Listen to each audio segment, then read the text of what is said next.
मैं ये बात दिल से कहता हूं कि व्यक्तित्व की यदि कोई सबसे बड़ी बीमारी है तो वो बहानाइटिस है, एक्सक्यूजाइटिस है।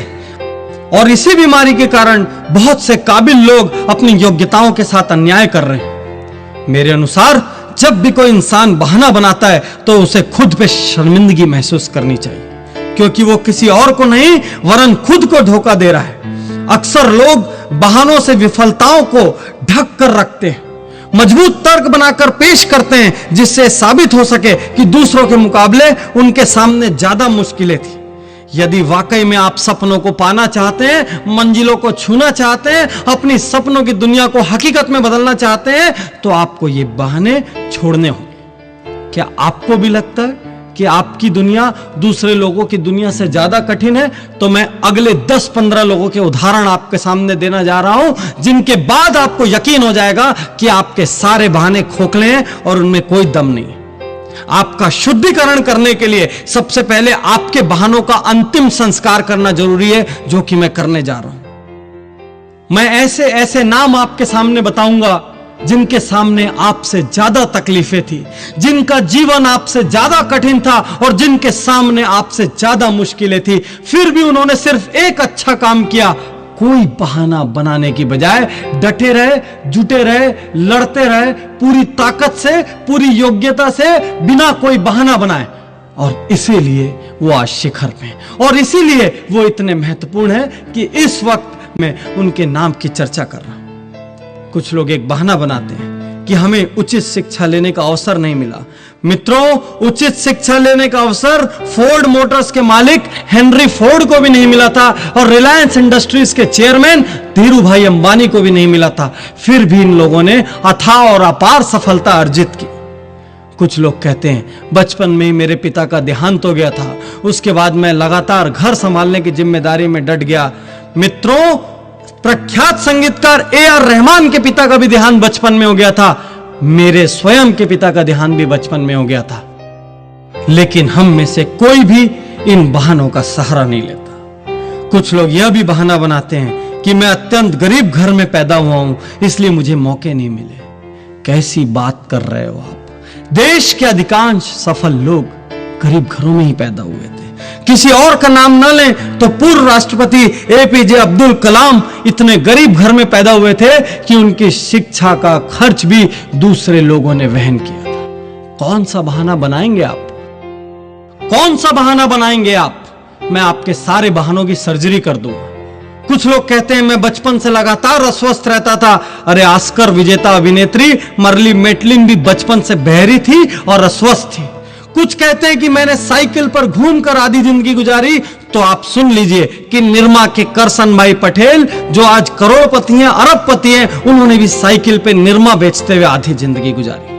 कुछ लोग कहते हैं कि एक दुर्घटना में अपाहिज होने के बाद मेरी हिम्मत चली गई। तो आप जान लीजिए कि प्रख्यात नृत्यांगना सुधा चंद्रन के पैर भी नकली हैं। कुछ लोग कहते हैं कि बचपन से मेरी बुद्धि तेज नहीं थी। अरे, आप यह जान लो कि थॉमस एल्वा एडिसन को बचपन में उनकी स्कूल से मंद बुद्धि होने के कारण निकाल दिया गया था और उस मंद बुद्धि व्यक्ति ने 40 से ज्यादा आविष्कार किए। कुछ लोग कहते हैं कि मैं इतनी बार हार चुका हूं कि अब हिम्मत नहीं बची। अब्राहम लिंकन का उदाहरण याद करो।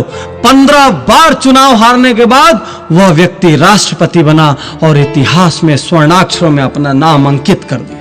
कुछ लोग कहते हैं कि मुझे बचपन से परिवार की जिम्मेदारी उठानी पड़ी। स्वर साम्राज्ञी लता मंगेशकर को भी बचपन से परिवार की जिम्मेदारी उठानी पड़ी थी। यहां तक कि उन्होंने पहला गाना भी इसलिए गाया था क्योंकि उस दिन उनके घर में पैसों की सख्त जरूरत थी। कुछ लोग कहते हैं मेरी लंबाई बहुत कम है, तो देश के सुपरस्टार सचिन तेंदुलकर की भी लंबाई बहुत कम है।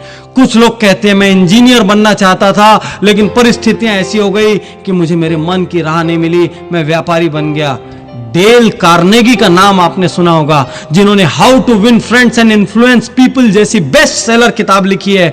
वो फुटबॉल खिलाड़ी बनना चाहते थे, लेकिन वो विश्व के सर्वाधिक लोकप्रिय और प्रख्यात लेखक बन गए। कौन सा बहाना बनाओगे आप? कैसा बहाना बनाओगे आप? मैं आपके हर बहाने की सर्जरी करने के लिए आपके सामने खड़ा हूं। कुछ लोग कहते हैं मैं अत्यधिक मोटा हूं, इस वजह से मुझे शर्म आती है। अरे मोटे हो तो मोटापा कम करो। अदनान सामी को देखो, इतना मोटा व्यक्ति था, तब भी वो बहुत अच्छा गायक था, और उसने एक दिन निर्णय ले लिया कि मुझे मोटापा कम करना है, तो उसने ऐतिहासिक रूप से अपना वजन कम करके दुनिया को दिखा दिया कि दृढ़ निश्चय हो तो सब कुछ संभव है। कुछ लोग कहते हैं मैं एक छोटी सी नौकरी करता हूं, क्या हो पाएगा। अरे धीरू भाई अंबानी, नारायण मूर्ति, ये सारे लोग छोटी छोटी नौकरियां करते थे। कोई कहता है मेरी कंपनी, मेरा व्यापार एक बार दिवालिया हो चुका है, अब मुझ पे कौन भरोसा करेगा। तो आप जान लीजिए कि जिस पेप्सी को आप बड़े चाव से स्वाद लेकर पीते हैं, वो दुनिया की सबसे बड़ी शीतल पेय निर्माता कंपनी पेप्सी कोला 2 बार दिवालिया हो चुकी। कुछ लोग कहते हैं मैं डिप्रेशन में जा चुका हूं, मेरा नर्वस ब्रेकडाउन हो चुका है। तो आप जान लीजिए कि डिज्नीलैंड बनाने के पहले वॉल्ट डिज्नी का भी 3 बार नर्वस ब्रेकडाउन हुआ था। कुछ लोग उम्र का बहाना बनाते हैं, उम्र बहुत ज्यादा हो चुकी है। तो आप यह जान लीजिए कि विश्व प्रसिद्ध केंटकी फ्राइड चिकन के मालिक ने 60 साल की उम्र में पहला रेस्टोरेंट खोला था, और उस दुनिया में उनके पास रेस्टोरेंट की श्रृंखला है। कुछ लोग कहते हैं कि मेरी उम्र कम है, तो आप सानिया मिर्जा को देखिए, इतनी कम उम्र में दुनिया के शीर्ष टेनिस खिलाड़ियों में आज उनका नाम शुमार है। कौन सा बहाना बनाएंगे आप। कुछ लोग कहते हैं मेरे पास एक बहुत ही बहुमूल्य आइडिया है, लेकिन जहां भी जाता हूं कोई मेरे प्रस्ताव को स्वीकार नहीं करता, मैं हताश हूं, निराश हूं। आप जान लीजिए कि जेरोक्स की फोटोकॉपी मशीन के आइडिया को भी पहले ढेरों कंपनियों ने अस्वीकार किया था, और परिणाम हमारे सामने है। आज हर गली में, हर ऑफिस में एक फोटोकॉपी मशीन है, और वो आज किसी भी ऑफिस के लिए सबसे जरूरी चीजों में से एक। कुछ लोग कहते हैं कि मैं काम शुरू करना चाहता हूं, लेकिन मेरे पास काम शुरू करने के लिए भी धन नहीं है। मित्रों, ये कोरा बहाना है, क्योंकि इंफोसिस के पूर्व चेयरमैन नारायण मूर्ति के पास भी काम शुरू करने के लिए धन नहीं था। और यदि इस सीडी में समय की पाबंदी नहीं होती तो मैं आपको 10,000 नाम ऐसे बताता जिनके पास काम शुरू करने के लिए धन नहीं था, और जो आज करोड़ों अरबों रुपयों के मालिक हैं। कुछ लोग कहते हैं कि उन्हें ढेर सारी बीमारियां हैं, कैसा बहाना बनाते हैं। अरे वर्जिन एयरलाइंस के प्रमुख मिस्टर रिचर्ड ब्रेंसन को आंखों की कमजोरी है, डिस्लेक्सिक है। लेखक वेद प्रकाश मेहता की दोनों आंख नहीं है। राष्ट्रपति रूजवेल्ट के दोनों पैर काम नहीं करते थे। यहां तक कि स्वर्ण पदक विजेता विल्मा रुडोल्फ को पोलियो था। मित्रों, आप जितने भी बहाने सोच सकते हैं, मैं उनसे ज्यादा नाम आपको बता सकता हूं जिन्होंने उन मुश्किलों का हल ढूंढा है। कुछ लोग कहते हैं कि यह जरूरी नहीं कि जो प्रतिभा इन महानायकों के अंदर थी, जिनके नाम आप ले रहे हैं डॉक्टर पाटनी, वही प्रतिभा हमारे अंदर भी हो।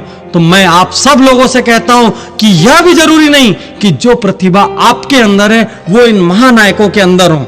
आप किसी और गुण के बल पर महारथी साबित हो सकते हैं। मैं ये यकीन से कह सकता हूं कि हर वह व्यक्ति सफल हो सकता है जो हार के लिए तैयार हो और सही दिशा में डट कर जुड़ जाए। हां, सफलता का प्रतिशत अपनी अपनी योग्यता के अनुसार कम या ज्यादा हो सकता है, लेकिन यह तय है कि असफलता हाथ नहीं लगेगी। और हां, इस सफलता की शुरुआत किसी बहाने से नहीं हो सकती, उसके लिए एक दमदार प्रयास की जरूरत है। लेकिन ये बहाने आपके सपनों की अर्थी जरूर निकाल सकते हैं। इसलिए अगली बार काम से जी चुराने के पहले, असफलता के डर से काम छोड़ने के पहले, जिम्मेदारियों से भागने के पहले यह जरूर सोच लेना कि आप किसका अहित कर रहे हैं। क्योंकि मित्रों, जीवन में आपने क्या खोया और क्या पाया, इसकी सिर्फ आपकी और आपकी जिम्मेदारी है। एक बात और कहना चाहता हूं कि यदि आप सोच रहे हैं कि कल कुछ खास हो जाएगा, भविष्य में कुछ जरूर कर लूंगा, तो मैं आपको बताना चाहता हूं कि भविष्य का आविष्कार नहीं होता। हर रोज जो आप करते हो उसी से भविष्य का निर्माण होता है। आप हर रोज जो मेहनत कर रहे हो वह भी भविष्य में तब्दील हो रहा है, और आप हर रोज जो बहानेबाजी करके दिन गंवा रहे हो वह भी भविष्य में तब्दील हो रहा है। आपको चुनना होगा आप कैसा भविष्य चाहते हैं। एक कड़वी सी बात कहना चाहता हूं कि कल यदि आपके माता पिता आपके जैसी संतान होने पर अफसोस करें, कल यदि आपकी पत्नी आपके जैसा पति पाने पर अफसोस करे, और कल यदि आपका बच्चा आपको पिता कहने में अफसोस करे, तो इसके जिम्मेदार सिर्फ आप होंगे। आज आप जहां भी हैं, कल आप जहां भी होंगे, इसके लिए आप किसी भी और को जिम्मेदार नहीं ठहरा सकते। इसलिए आज, अभी और यहीं अपने सारे बहानों का अंतिम संस्कार कर दीजिए, अपने सारे नकारात्मक वाक्यों का अंतिम संस्कार कर दीजिए, और देखिए कल की सुनहरी सुबह एक बार फिर आपके लिए खुशियों के नए पैगाम लेकर आएगी। और अचानक ही आप देखेंगे कि भाग्य भी आपका साथ देने लगेगा। अचानक ही आप देखेंगे कि ऊपर वाले का आशीर्वाद भी आपको हर पल मिलने लगेगा।